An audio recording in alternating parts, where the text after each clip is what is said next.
Hello, everybody. This is Rick Manning, President of Americans for Limited Government. We have Supreme Court arguments today on the Biden student loan forgiveness program.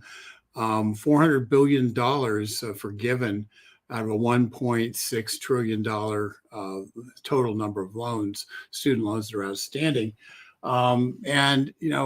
We've heard a lot of the political arguments on it, but it's interesting that the political arguments seem to have seeped into the arguments that the Supreme Court is using. For instance, John Roberts is saying something very just right on. He says, we're talking about $500 billion and 43 million Americans, Roberts said early in arguments.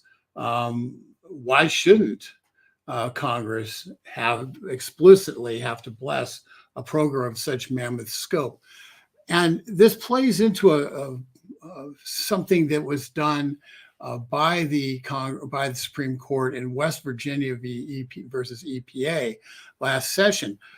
The Supreme Court said, listen, the administration has a lot of ability to make choices, but what the choices they can't do is they can't go make massive expenditures, enforce massive expenditures and costs that when it isn't explicitly mentioned by Congress in the underlying legislation.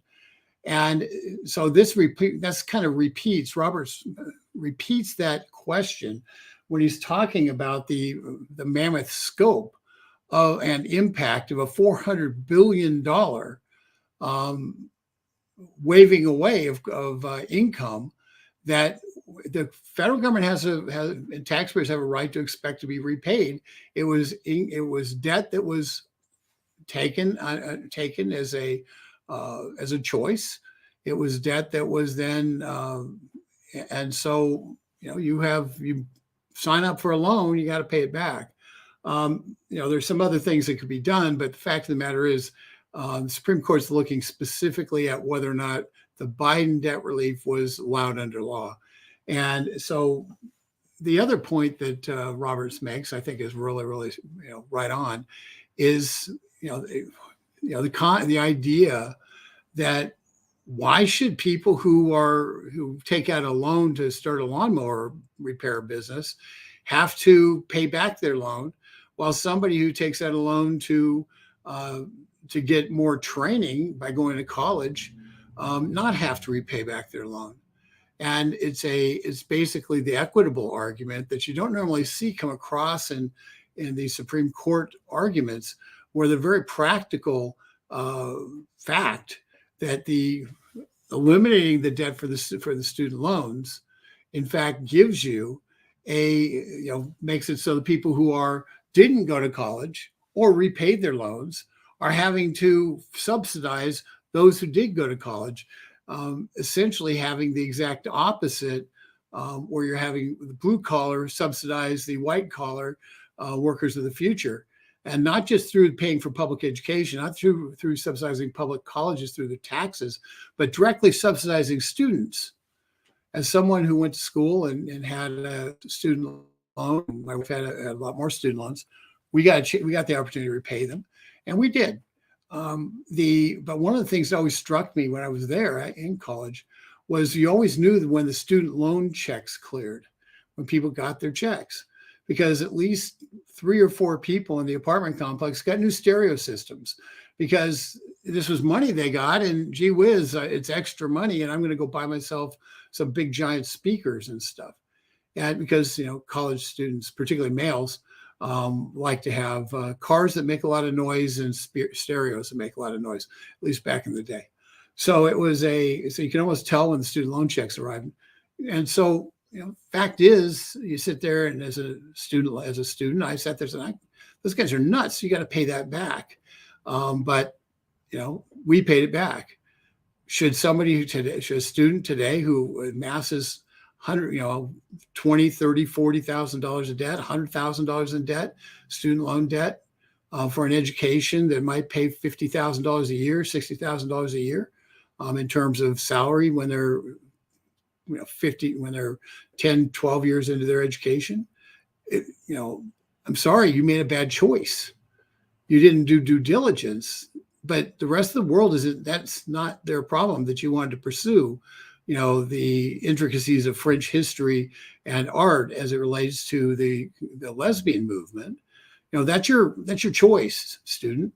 Invest wisely. Look at the career options when you go to college, when you take out those loans, when you decide what tuition you're going to pay and what you're willing to pay.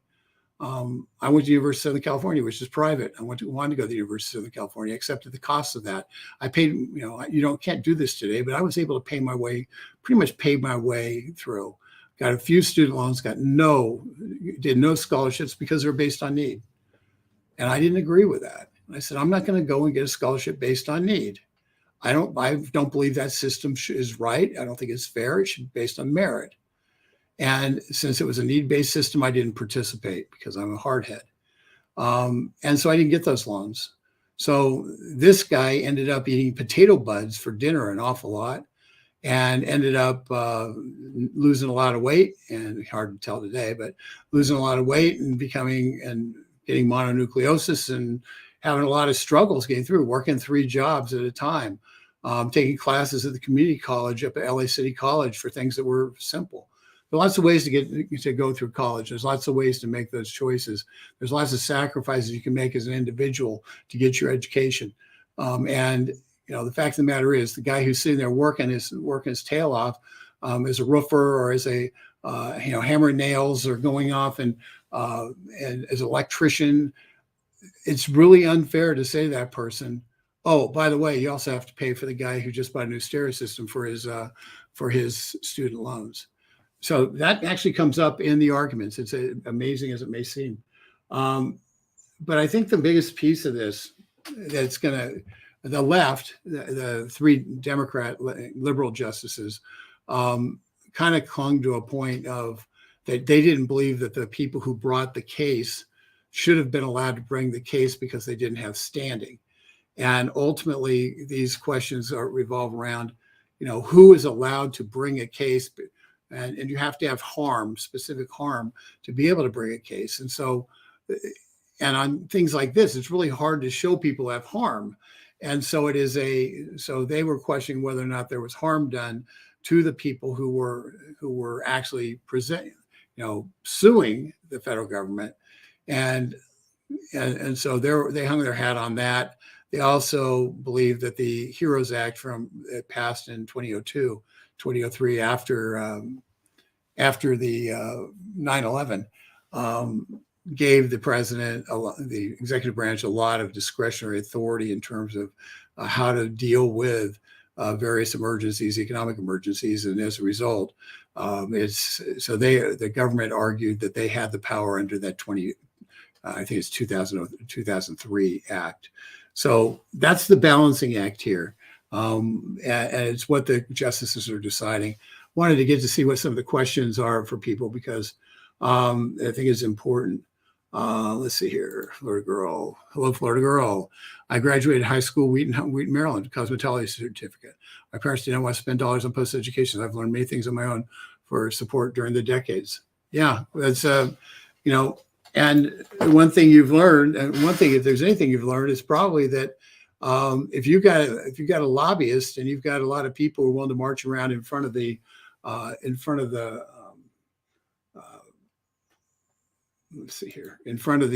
Supreme Court or in front of Congress, they can get the political will to force change to benefit them and take money out of your pocket. And here's what the scene in front of the Supreme Court was.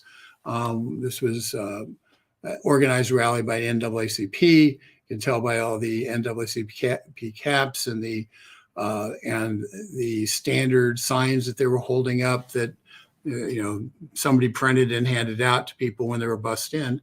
But that's the scene that you often see around Capitol Hill and the Supreme Court when issues are coming up are paid. Basically, usually they're paid people who come in. These might have been volunteers, but they're all handed out the same sign. They're all going and making the same claim, and they're all basically they're marching around chanting. This is really AstroTurf, but the left is really good at creating optics with AstroTurf. So that was the scene in we didn't see a bunch of people who work for a living sitting there complaining about, saying, why should I pay for your debt? Because you know what? You know why those people weren't there? They were working for a living. So it's a lot harder to get somebody to take off when they're paid, $22 an hour as an electrician to come and say, oh, I'm going to take the day off, lose the dollars, not get paid, and go parade around and hold a sign in front of the Supreme Court. Sadly, people who work for a living have to work for a living, and they have to pay their bills because nobody's going to pay them for them. One thing let's see what else we have here. Why should they cancel student debt? They took it out. They need to pay it. Dana couldn't agree with you more. It's, one of the things that I don't know is emphasized enough with this.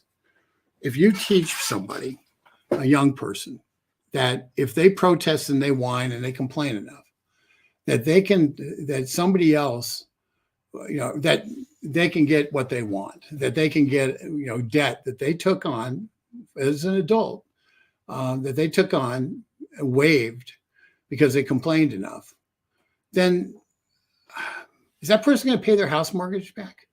Is the next person who takes out student loan, are they going to, how do you expect them to pay? So effectively, the entire system of capital is dependent upon the idea that somebody in good faith says, I'm going to borrow this money from you, I'm going to pay it back. And that same person in good faith then works hard and pays it back. In dire circumstances, bankruptcy is allowed. And truthfully, bankruptcy should be allowed in student loan circumstances. It should be allowed, and it is not allowed. So it should be treated like any other loan.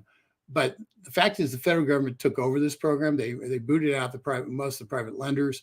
They ended the system that I certainly dealt with, and that was a guaranteed student loan program, which made it so the federal government guaranteed banks that they would be made whole up to 80% of the loan. In fact, in case the high-risk students, and any student's a high-risk person, defaulted, so the banks would make the loans. And so that was how it worked. And that system's long gone. Fact of the matter is we need to put it back in the private sector. We need to make bankruptcy an option, and we need to make it so the students, when they take out that debt, understand that it's debt they're going to have to pay off.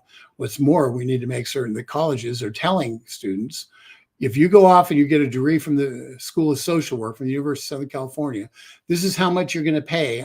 You're likely to pay in tuition. And here's how much you're going to make as an entry-level person, the average entry-level person coming out with that degree, after 5 years and after 10 years. And that way somebody can say, gee, having a degree in social work from the University of Southern California doesn't really make a lot of sense if it doesn't, because I'm not going to make enough money to pay off the student loans. That would be transparency on the part of the university, and that should be required before a student loan gets allowed.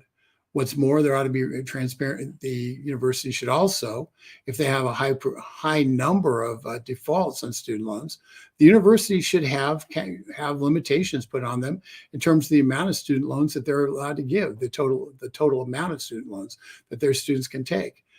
If the university is not preparing people to be able to make enough money and have the responsibility to repay their loans, then the university itself needs to pay a price. And if you have a high default rate, you shouldn't be able to get the next or a high bankruptcy rate as well. The university should not be able to have as much in student loans available to their prospective new students. That's how business works, and that's how it ought to work for universities. Certainly would change the world in terms of how people look at that. Let's see what I'm here to prove. Everybody in power is guilty for involvement. I don't know what you're talking about, Richard, but I'm going to move on.